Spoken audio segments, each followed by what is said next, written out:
my journey for mental health was not a nice one. I was like anti PTSD for a long time, even though I was in the medical services.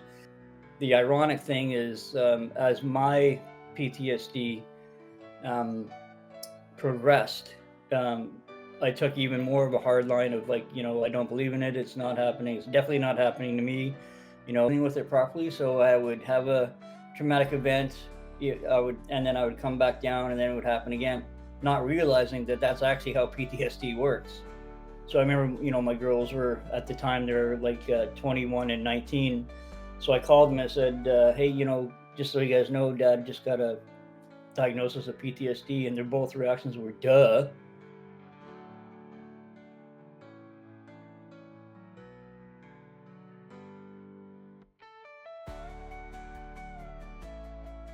Hi, everybody. I'm Corey DeAndrea, volunteer with Spartan Wellness, and welcome to our Remembrance Week series, Beyond the Call. Today, we spotlight the personal journeys of veterans and first responders as they navigate life after service. This series isn't about ranks or deployments, it's about what comes next: the healing, the challenges, the growth, and the reconnection that happens beyond the uniform. Today, we're joined by Norman Hughes, who has generously offered to share part of his journey, not just where he's been, but where he is now and what he's learned along the way. Norman, one of the things we hear often at Spartan Wellness is that the end of service isn't really the end, it's the start of a completely new chapter. And for many, that chapter can be just as challenging. What was the transition like for you when your time in service came to an end? And what would you say one of the biggest challenges you faced was during that time? Yeah, thanks, Corey. So I would say that that's like 100% accurate. When my military career was winding down, after 32 years, the number one thing I think I lost was the purpose, and it took me about a good. It's almost like losing. Like I've lost a couple of family members over the years, and it's almost like losing a part of yourself as well. So when my time was dwindling down, and I was trying to figure out what I was going to do with the rest of my life. It was daunting. It was challenging, but it was also refreshing that it was going to be a new chapter in my life where I was going to be able to finally put myself first, put my mental health first, and and so with that, I was able to look at it as a new beginning, really. Yeah, I totally. We all, like I said, we hear that often, and I mean, I faced many of the same challenges. Although I wasn't in for 32 years, after my time in service that came to an end, I faced many of the same challenges, and I think, regardless of years of service, that's the case for many of us. So, thanks for sharing that. We've had the honor of walking alongside many veterans and first responders in their journey towards recovery and reconnection. With that in mind, how was your understanding of wellness, mental, physical, and emotional change during your time in service? So I was in the medical services for my entire career. First 12 years as a medic, and then the last 20 years as preventive medicine technician. Seven of those being in special forces. So my journey for mental health was not a nice one. I was like anti PTSD for a long time, even though I was in the medical services. What I used to do is I used to delineate between an OSI and PTSD, and I felt a lot of the times that what most of the people were going through were OSIs as opposed to PTSD without fully understanding it myself. Um, the ironic thing is, as my PTSD um, progressed, um, I took even more of a hard line of like, I don't believe in it. It's not happening. It's definitely not happening to me, and only to find out that, yeah, I was suffering at the same time. So um, it it took me a long time to change my mindset of PTSD and stuff.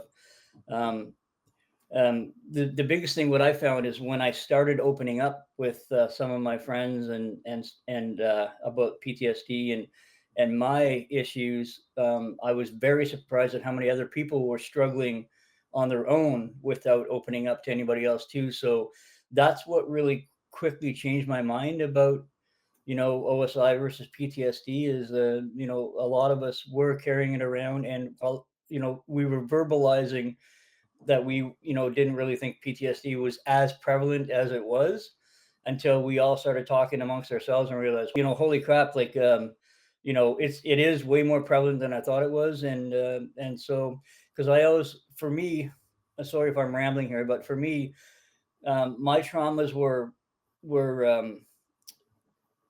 consecutive. So like I kept having trauma. So for me, I felt like I was dealing with it properly. So I would have a traumatic event, and then I would come back down, and then it would happen again, not realizing that that's actually how PTSD works. So, so yeah, I guess the short story is, um, it took me a while to come to grips with PTSD as an actual, um, uh, disorder or issue. But once I opened up my mind, then it was like, I felt bad about how I used to think about PTSD. Yeah, I can see what you're saying because I believe also, like, I wasn't in the medical services, but I was in the Armor Corps. Yeah, I believe that definitely the military culture perpetuates a certain type of attitude in all of us that, PTSD, it wasn't real. So, and Mhm. now obviously many people are learning that it's very real and it affects a vast majority of us. So thank you for sharing that. Mhm. Just to elaborate a little more on that, if I may ask, what were some of the key moments or decisions that helped you move towards recovery or healing? Actually, I mean, I think I was struggling with it, a long time. Going back, like when I first started seeking help, I didn't seek help until 2015, which was pretty much near the end of my career. Um, but So my story is in 2015, I was out and I was playing, hockey for PT, and I hit my head on the ice, and then the way that the psychiatrist and the neuropsychiatrist explained it is like all the walls that I had built up over those years, because my first traumatic experience started in '93, and I kept going through my career up until 2015. But the way that they explained it is the walls that I had built up to protect myself after that last concussion just went down, and I was very, very confused. I was like, all these different experiences that I had through my career that I thought helped, make me a better man and, a better soldier or whatever. I started thinking of differently. It was like, like, holy crap, like, they really were trying to kill me, and that like rounds were really coming in. And so I used to look at it like, um whatever doesn't kill you make you stronger type of thing. But then after the walls came down, I was like, well, that was actually a pretty traumatic experience. So in 2015 is when I finally, looked for help. So I was posted to Ottawa at the time. I left Special Forces, got promoted, and went up to Medical Services Group headquarters. And it wasn't really until then, after that concussion, that I started realizing that I am having issues. So when I went in, to talk to them, they have like a bunch of, social workers, nurses, psychiatrists, all have this little group that they go through your stories and stuff like that. And they came back with a PTSD diagnosis. And so I remember, my girls were at the time, they're like 21 and 19. So I called them and said, hey, just so you guys know, Dad just got a diagnosis of PTSD. And their both reactions were, duh. Yeah, because I guess they had seen the signs and symptoms, the signs in me way before I even acknowledged them. And so they it wasn't a surprise to them, but it was a surprise to me.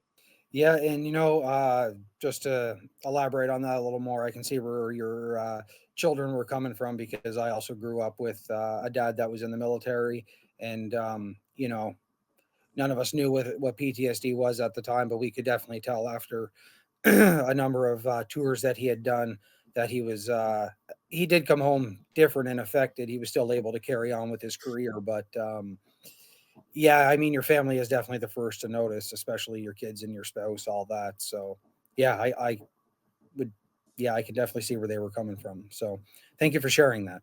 Yep, no worries. So, what would you say life looks like for you today? Like, Um, how have you reconnected with your purpose, your family, and community in this new chapter of your life? yeah, it's I'm glad that you asked that because it's I was just down in San Diego for work. I'm actually back into the work environment again, which I never thought I was ever going to be. So, after years of, physiotherapy, massage, chiropractor, and a lot of like a lot of mental health stuff, like I had to, I started off at once a week with therapy, and then on top of that, because of my head injuries, I was also doing speech therapy as well. So after years of doing all these things, taking care of myself, and a couple of months ago, I was like, okay, I need to get back into routine because all I was doing is I would get up in the morning, have a coffee, watch a little bit of TV, um, have a nap in the afternoon and not do anything. So I talked to my wife and I said, I need to find something to keep me going. And I was doing medical role playing for a company that we do medical role playing for RCMP and special forces and stuff like that. So they contacted me.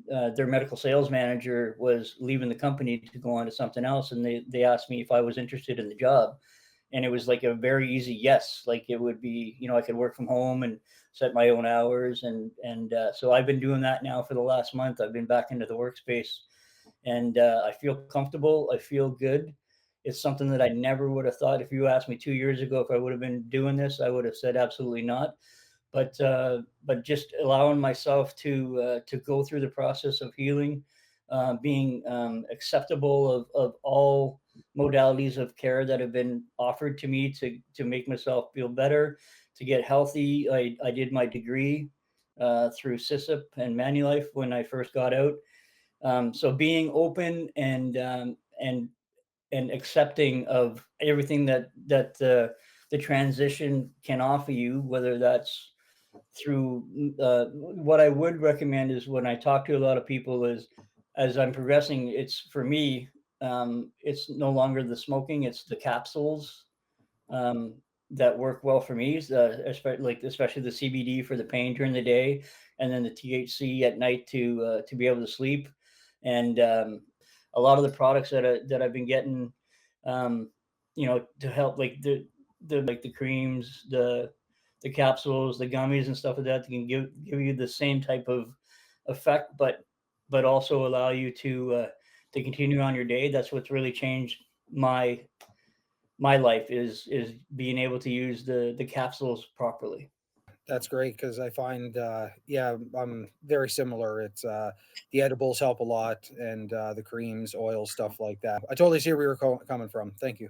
I find too, sort of, I feel like I'm kind of rambling here, but I also find too it's everybody is going to have their own individual journey, and this is just mine, and this is what I think. It is a personalized journey for everybody, and what works great for one person may not work well for the next. So, yeah, I think many people would see exactly where you're coming from. So, thank you. What would you say to someone who's just beginning their journey after service and maybe struggling? Reach out for help. Don't be embarrassed. Don't be afraid to tell your story. The help is out there. Like there's a bunch of 1-800 hotlines. There's and like a lot of I think the big thing is a lot of people just don't know what's out there or open to them. So I was like, yeah, man, it's like it's awesome. You just call them. They'll set you up with a nurse practitioner. They can help you with all the paperwork, like even with for like back and stuff like that. Um, you know, so my big thing is like if you're hurting, and like I said, a lot of times too, I don't think people when they first get out realize that they are hurting. So I think the number one thing is to keep that connection with your military friends and stuff. Keep the lines of communication open. The very worst thing I think is to just and I did it to myself because when I left, I wasn't extremely happy with how the Canadian Forces was working towards. So I kind of just threw it off to the side, and it took me about a good 6 months to number one get used to the fact that I have nothing to do anymore. There's nobody telling me what uniform I have to wear. Like every decision I made was my own, which was a very strange feeling after 32 years. Um, but the big thing is like realize for me, realizing that you're not alone your situation is definitely not unique. There are a lot of people going through the same things. So if you're in need of help, make sure you, even if it's contacting like a buddy from the military that's either a veteran or still serving. I find that a lot of people just through communication will find ways of being able to connect to help with their issues, with their injuries. And the big thing is what I learned is, maybe some people might tell me to shut up because I talk about it too much, but it's like communication is key. Do not be embarrassed. You're not alone. I've lost way too many friends to suicide, since their service has ended and while they were still serving. So my number one thing is please, please, please reach out to anybody, friends, family, whatever, but do not suffer in silence. You know what? It's great to hear you say that, and I like it when people say that because it's very much the same for many of us. We clam up and hide ourselves, and we don't reach out, we don't talk. And the more people that say get out there and reach out, talk to somebody, and start breaking down those barriers that were built up during our time in service with. The belief that PTSD isn't real, or whatever the case is. It's always great to hear people say that. So thank you for sharing that, and I'm sure everybody watching also appreciates you saying that. So thank you. Mhm. What would you say Remembrance Week and Remembrance Day means for you personally, if you would like to share? For me, Remembrance Day, like I remember when we were kids, every Remembrance Day we'd have an assembly. I grew up in North Bay and I went to a public school called Tweedsmuir. And for me, it was like they would bring the monitor in. We would watch the Remembrance Day ceremonies from Ottawa, and it got me into talking to my parents and stuff. So my grandfather fought in World War II, left in 39, didn't come home till 46. He was an air gunner, but so what they did for the air gunners is like for certain missions, it'd be say, okay, you guys are artillery, and then they'd say, okay, we don't need artillery, so then they move them up to the front lines as infantry, and then so he got wounded a couple of times, so he got he after, like, depending on where he was, he got wounded. Then he actually worked at the field hospital as an ambulance driver while he was recovering, and then they threw him back to the front line. So he fought in Italy, France, Germany. So I was very, very proud of his contributions to Canada, and so it's something that, like, ever since I was a kid, I wanted to join the military. So um, stand and having and then after I joined the military, and every like I always took pride on being on parade and Remembrance Day. I remember a couple times, you'd be standing there and freezing your butt off, and people beside you were like, "Oh, hurry up and lay your wreaths and whatever," and I'd be like, "Hey, shut up, man! Like this is a very small portion of what the people in World War One and World War Two um, went through. So, shut up, stand at attention, and pay your respects." And then as time progressed, I lost a few friends during missions overseas, in Bosnia, Croatia. So each one of those losses, my brother was in the military. He went to Iraq. He didn't, like, he died of cancer while he was in the military, but he died November 13th. So from 1991 on, like that was always another thing. It was another way to remember my brother and his service, and then my friends that got killed in service, and then Afghanistan just took it to a whole new level when I lost people to combat injury, and as well as suicides as well. So um, every year I Remembrance Day, when it comes around, it's like it's very, very important to me to remember, and I'm very glad that you guys gave me this opportunity to share, because this is something that I've always wanted to do, is share a little bit of my story as well, for hopefully that we can get everybody to just take that 2 minutes of silence on 11/11, every November 11th. And I think that it's very, very important to Canadian society to remember the contributions of the Canadian forces, the men and women that have served over the years and will continue to serve, and their sacrifices um, need to be remembered, discussed, and celebrated. Yeah, you know what? I think you I couldn't have said it better myself. It's a small thing that we can do to show those that came before us. And yeah, also my my for myself personally, for Remembrance Day, one of my favorite things to do is to go to my son's school and watch the kids do a Remembrance Day ceremony. It's I don't know what it is. I mean, I'm not trying to downplay going to cenotaphs and stuff like that, but just going to a school and seeing kids do something small, I think I don't know, it hits different, to be honest. I don't know. Maybe it's just me, but okay. Well, Norman, thank you very much for sharing your story with us today. And to those watching, if you or someone you care about is struggling with transition, recovery, or reconnection after service, please know that you're not alone and we're here to help. So please visit spartanwellness.ca to connect with our team and explore the support available to you. And remember, great things happen together.